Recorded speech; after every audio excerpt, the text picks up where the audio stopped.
The black faces of COVID-19 outnumber all other demographics. The data, according to the CDC, is clear.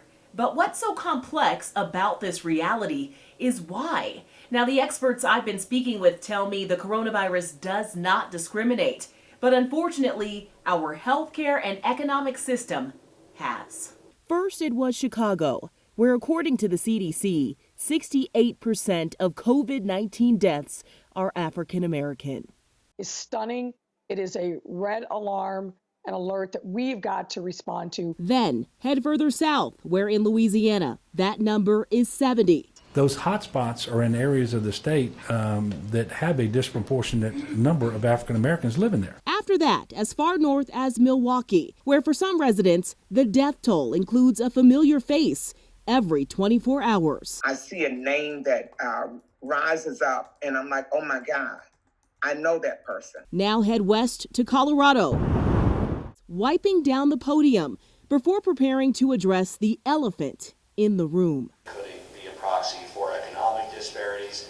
Barely scraping the surface of why communities of color are being hit so hard by COVID-19. Structural inequalities are a result of structural racism. How did we get here? Let's start with the past.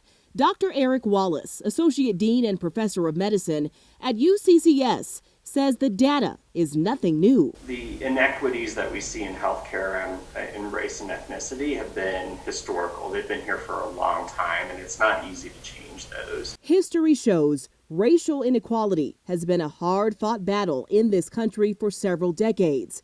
Dr. Wallace tells me when one category of people are considered unequal in society, the effects of that linger, making its way into our schools, our jobs, our housing, and our healthcare system. You may have a population where you have a decreased access to healthy food, lack of transportation, lack to high quality education. According to the Food Trust, a national nonprofit, African Americans are 2 times more likely to live in areas without a full service grocery store than whites. Black folks, they don't eat well, and, all of these kinds of behavioral explanations for why we have these underlying chronic conditions, because I'm beginning to see that narrative, and I think it's a very false narrative in this moment. There's also genetics. The CDC says people of color are 50% more likely to have high blood pressure and 2 times more likely to die from heart disease. On top of that, access to high-paying jobs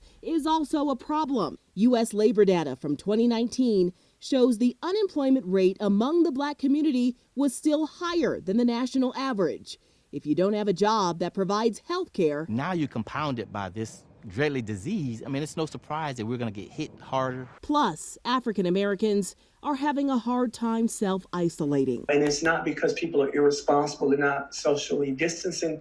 It's because the circumstances don't allow them to work in a space that's safe. In many instances, it all depends on where you work. You also may be employed and have a job that doesn't provide health insurance, that doesn't provide sick pay, that doesn't allow you to work at home, and therefore you may have some additional challenges. There's also fear of discrimination.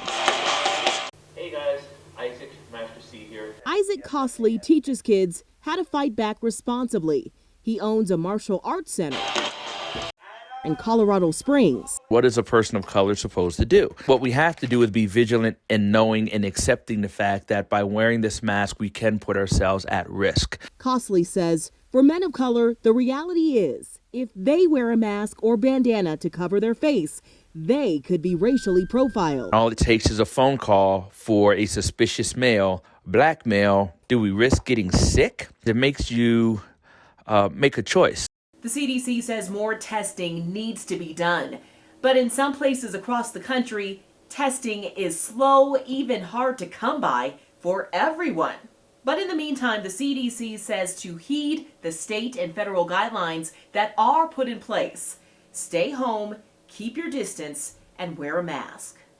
Always watching out for you, Southern Colorado. Renee Skinner, News 5.